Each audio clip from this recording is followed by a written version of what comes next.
जो चेष्टा होती है, जो तुम्हारी आकांक्षा होती है ना, आकांक्षा से तुम दुखी होते हो। देखो, समय चक्र को स्वीकारना ही तुम्हारा एकमात्र धर्म है। जो समय को स्वीकारता नहीं वो दुखी होता है, तो बहुत दुखी होता है। तुम समय को स्वीकार लो। क्यों? कि जो भी तुमको भगवान ने अभी दिया है, जो भी दुख है या सुख दोनों है, दोनों देने वाला कौन है? भगवान है। तुमको ये शक्ति आ गई, ये शक्ति, ये वो शक्ति जो भी है उसको भी भगवान से मंजूरी लेनी पड़ेगी। तो आदेश किसका है? भगवान का है। तो भगवान के आदेश को तुम ठुकरा नहीं सकते, तुम नकार नहीं सकते। तो भगवान का जो भी आदेश है उसको स्वीकार लो। इसको तो भक्ति बोलते हैं, इसको तो पराभक्ति बोलते हैं, इसको तो पूर्ण भक्ति बोलते हैं। तुम दुख को स्वीकार नहीं सकते तो तुम भक्ति में विफल हो जाओगे। ऊपर कुछ भगवान से भी ज्यादा प्यारा कुछ है ना, तब तक भगवान की भक्ति नहीं करने की, वरना भगवान तुमको कसौटी पे कसौटी लेगा। लेकिन सबसे ऊपर भगवान को रख दो और फिर देखो।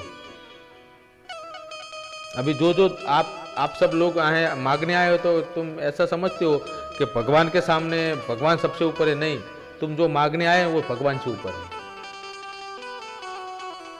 सही बात है ना? तुम तुम्हारे जीवन के सुख साहिबी मांगने आए हो, तुम जीवन के आनंद खरीदने आए हो, तो आनंद सबसे ज्यादा है। भगवान से ऊपर आनंद है, भगवान से ऊपर भौतिक सुख है। जो भौतिक सुख तुम मांगने आए हो, तो भौतिक सुख भगवान से भी ऊपर है। तो भगवान भी सोचता होगा कि मेरे से भी ऊपर तू भौतिक सुख रखा है, तो मैं तुमको वो नहीं दे सकता। और कसौटी में जब तुम भगवान को सर्वश्रेष्ठ मान लो, भगवान को सबसे ऊपर कर दो, भौतिक सुख भगवान के नीचे रख दो, तो भगवान ने जो भी दिया है उसको तुम स्वीकार लो, तो दुख है ही नहीं। दुख सामान्य बन जाएगा, दुख बिल्कुल खत्म हो जाएगा। क्योंकि सबसे सर्वोपरि भगवान है। जो तू करता है वो सब कुछ सही है, मेरे को कुछ नहीं चाहिए। वही बात तो भगवान चाहता है कि मेरा भक्त ऐसा बने कि जो मैं दूं वो सबसे पहले वो स्वीकार ले और हंसते हंसते स्वीकार ले। कोई भी दुख मैं जो भी दूं, उसका कोई भी लेस मात्र भी प्रश्न उसका मेरे साथ ना हो, मेरे सामने ना हो, मेरे खिलाफ ना हो। बस तूने दिया, सब कुछ सही है, तब जाके आनंद मिलता है। इसको परम आनंद कहते हैं।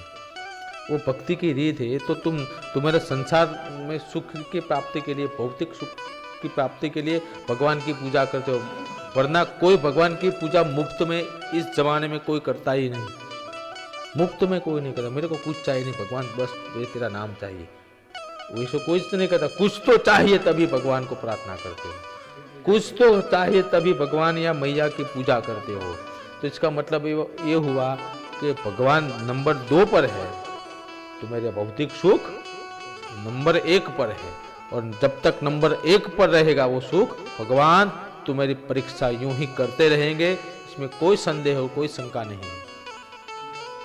ये ज्ञान की बात है, ये ज्ञान की बात है, ये बहुत अंदर की बात है। ये बात सबको समझ में नहीं आती, ये बहुत गहन विषय है। और ये गहन विषय सबको समझ में आता नहीं। तुम माया के अंदर अभी लुप्त हो, और माया क्या कराती है? भौतिक सुख के पीछे दौड़ाती है। माया ये कराती है। जब तक तुम माया के पीछे दौड़ोगे, भगवान का दिया हुआ समय चक्र का जो भी प्रावधान है उसको तुम दुख ही समझोगे।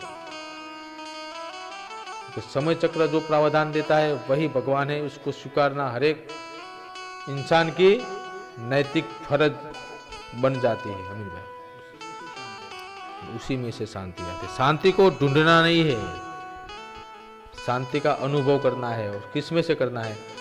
तुम्हारे हाथ में कुछ नहीं है, सब कुछ ऊपर वाले के हाथ में। तुमको मेरे हाथ में कुछ नहीं है, सब कुछ ऊपर वाले के हाथ में है। वो सोच के बस वो समय का आनंद लेने का है। उसके पास है, मेरे पास नहीं है, वो वही बात। तो वो लकीर ही तो दुख है। इसके पास ये बात है, मेरे पास नहीं है, बस यही लकीर का दुख है। उसको दिया वो भी ऊपर वाले की मर्जी है, और मेरे पास जो है वो भी ऊपर वाले की मर्जी है। इसके तो हम संतोष बोलते हैं। ये संतोष कब मिलेगा? ये संतोष पूर्ण भक्ति से मिलेगा। और ये भक्ति जब तक तुम पहुंचोगे नहीं ना भक्ति तक, तब तक दुख ही दुख है। सबको, तुमको नहीं, सबकी बात है। जब तक इंसान ये लकीर को पहचानेगा नहीं, तब तक उसको दुख की प्राप्ति होती रहेगी और कुछ नहीं। ये बहुत गहन विषय है। मैं तुमको भक्ति के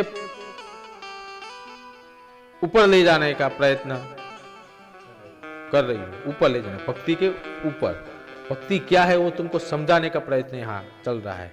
और तुम भौतिक सुख और माया के अंदर लुप्त हो, तो तुमको जो तुम चाहते हो ना वो नहीं हो रहा, क्योंकि वो तुम्हारी चाहत है, वो ऊपर वाले की चाहत नहीं है। समय चक्र की वो मांग नहीं है, वो तुम्हारी मांग है। और मांग कभी समय चक्र स्वीकारता नहीं। समय चक्र की मांग तुमको स्वीकारनी पड़ेगी, तुम्हारी मांग समय चक्र कभी स्वीकारेगा नहीं। और समय चक्र ही भगवान है। कहने का मतलब तुम जो चाहे वो भगवान नहीं देगा, लेकिन भगवान ने जो दिया है वो तुमको स्वीकारना पड़ेगा। वही तो परम भक्ति है। भक्ति का मतलब अगरबत्ती, दिया, पूजा पाठ, ये तो सब ब्रह्म है। भगवान की भक्ति का मतलब जो वो समय चक्र के अनुसंधान में तुमको देता है, जो समय देता है, जैसा भी देता है, उनको हाथ जोड़ के स्वीकार लो, तभी भगवान राजी होगा, तभी वो मुस्कुराएगा और तभी तुम्हारी भक्ति परिपूर्ण होगी। इसी को तो भक्ति बोलते हैं। बोलो, मेरे पास जो नहीं है, तुम कह रहे बच्चा नहीं है, तो बच्चा नहीं है, उस बात का दुख वो जिसके पास है ना उसकी लकीर है, वही दुख देता है। मेरे पास नहीं है वो भी ऊपर वाले की मर्जी है, उसके दो है वो भी ऊपर वाले की मर्जी है, तो ऊपर वाला सबसे महान है। तेरी मर्जी बस, हाँ, उसमें आनंद लेना है। और वो आनंद जब उसको प्राप्त हो जाएगा ना, तो तुमको मांगने की जरूरत नहीं पड़ेगी, वो ऐसे ही दे देगा। उसको टेंशन रहेगी ना। भौतिक सुख से ज्यादा भगवान की भक्ति है ना, वो जो समय स्वीकार लो। और तुम्हारा जो कर्तव्य है, अपनी पत्नी प्रत्येक का जो कर्तव्य होता है, दोनों का कर्तव्य है ना कुछ तो वो कर्तव्य के अंदर तुम निष्ठ रहो। जो तुम्हारा कर्तव्य पति प्रत्येक का होता है वो तुम करो, और पत्नी प्रत्येक का तुम्हारा जो कर्तव्य होता है वो तुम करो। दोनों एक दूसरे के कर्तव्य के अंदर निष्ठ रहो, तब भी वो भक्ति ही कहलाती है। वो भक्ति से कम है नहीं। वही भक्ति भगवान को मंजूर है, पहुंचेगी। और जो उसने समय बनाया वो समय को हाथ जोड़ के अपना लो, स्वीकार कर लो, बस यही बात रखो।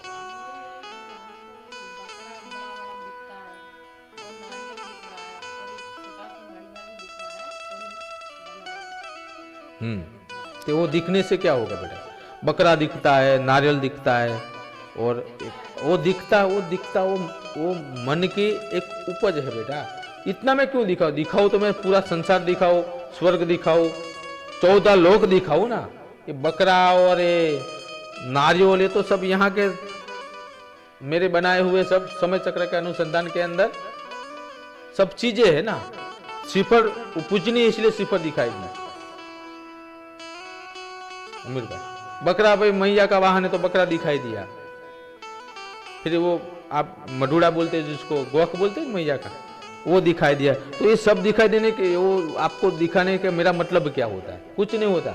जो बात है मैं स्पष्ट क्यों ना कहूँ आके, ये दिखाने का मतलब क्या हो? मैं भ्रम में क्यों रखूँ आपको? जो भी चीज है, भगवान किसी को भ्रम में नहीं रखता, भगवान स्पष्टता करता है। जो भी चीज है उसको भ्रम में तो इंसान रखते हैं, हाँ? भ्रम में रखने का काम इंसान का है, भगवान का है नहीं। जो आपको जो दिखाई देता है वो आपका मन के अंदर और मानसिक के अंदर जो भाव प्रकट 6 महीने से 2 बरस से रहता है भक्ति का, और जो मन सोचता है, इस सोच से अनुसंधान के अंदर वो सब चीज तो मेरे आंखों के सामने प्रकट होती है। मेरे को जो चाहिए तो मैं तुमको ये ऐसा क्यों बताओ? सीधा तुमको कहना तो ये बात कर दे तू, ऐसा तो कुछ होने वाला नहीं, क्योंकि वो मन की भ्रांति है। और मन की भ्रांति जब तक टूटेगी नहीं तब तक ये सब प्रश्न खड़े रहेंगे। मन की भ्रांति को तोड़ो, सब भ्रांति है। भक्ति सच है, विचार भ्रांति है। जो हो रहा है वो सच है, और जो तुम विचार कर रहे हो फक्त और फक्त भ्रम है। वो होगा या नहीं होगा वो प्रश्नार्थ है, लेकिन जो हो रहा है ना वही सत्य है। मैं तेरे साथ बात चालू है, मेरी बात चालू तेरे साथ, तुम सामने बैठे हो, यहां से बात कर रही हूं मैं, तो ये सत्य है। लेकिन तुम अभी सोचोगे कि अभी मैं बाहर जाऊंगी, वहां जाऊंगी, वो भ्रम है। वो होगा भी और नहीं भी हो सकता है। तो भ्रम है ना, वो भ्रम ही रहेगा। जो पूर्ण सत्यता है वो सामने घटित होती रहेगी, वही सत्यता है। जो समय चलता है वही सत्यता है, बाकी सब निर्थक है। तो ये सब ब्रह्म में जो मगज में से आता है ना, उसको निकाल दो। आएगा विचार निकाल दो, मेरे मन का विचार है, वो कुछ नहीं, कुछ नहीं बेटा। मैं मैया आके तेरे सामने बोलते हो कुछ नहीं, तो फिर भी तुम मन की सुनती है। मैया की सुनो, मन की मत सुनो। और बोलो।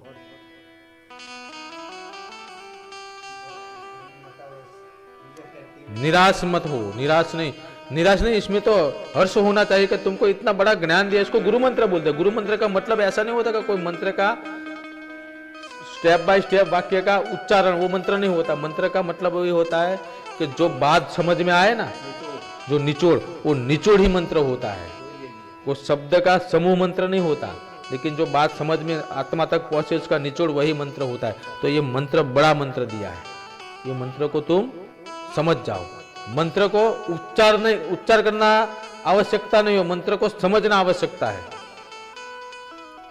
अमीर भाई, उच्चारण आवश्यकता नहीं है। जो बात बोली है ना उसको समझना, वही मंत्र है, वही गुरु मंत्र कहलाता है।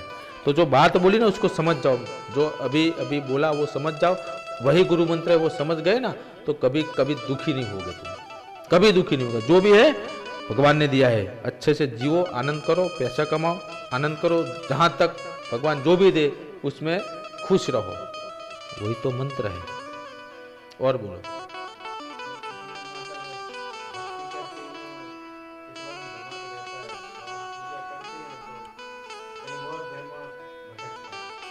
तो पूजा का, तुम पूजा को क्या समझते हो पता है?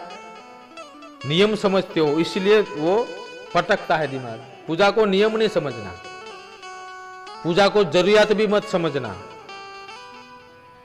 पूजा को क्या समझना? मन की शुद्धता समझना, और कुछ नहीं। बस मन शुद्ध हो, हमारा मन राजी हो, बस। बाकी जो जो बताया ना वही पूजा है। क्या भगवान ने जो समय दिया उसको स्वीकार लो, वही भक्ति है। तो इससे बड़ी पूजा कोई है ही नहीं ना, कोई पूजा नहीं इससे बड़ी। मन की सांत्वना के लिए तुम भक्ति करो, पूजा करो, लेकिन तुम्हारा मन कहीं भटकता है, उसका तुम रंजोपात अपने दिमाग में, अपने मन में लेके घूमते हो, वही तो दुख देता है। वही बात तो दुखी करती है। मैं तो ये पूजा करो, मेरा मगज इधर भटक रहा है, अब मैया क्या करेगी, भगवान क्या करेंगे? अरे कुछ कोई करने वाला नहीं, वो मन का कारण है। मन तो भटकेगा ही, उसका कारण उसको करने दो। जितना हो सके तुम अपने करते हुए के अंदर निष्ठ रहो। 2 टाइम अगरबत्ती पूजा करो, ध्यान में मत बैठो, क्योंकि ध्यान में बैठोगे मन भटकेगा, तुम अपराध भाव पैदा करोगे अंदर, और तुम दुखी हो। करे मैंने ये कर दिया, मेरा दिमाग इधर है, मेरा दिमाग इधर है। कुछ नहीं, दिमाग का काम है, वो दिमाग करेगा, तेरा काम तेरे को करने का। ऐसा कुछ होता नहीं। भक्ति के अंदर नियम नहीं होते, भक्ति के अंदर नियम होते हो नहीं होते। अगर भक्ति के अंदर नियम आ जाए ना तो भक्ति रहेगी ही नहीं।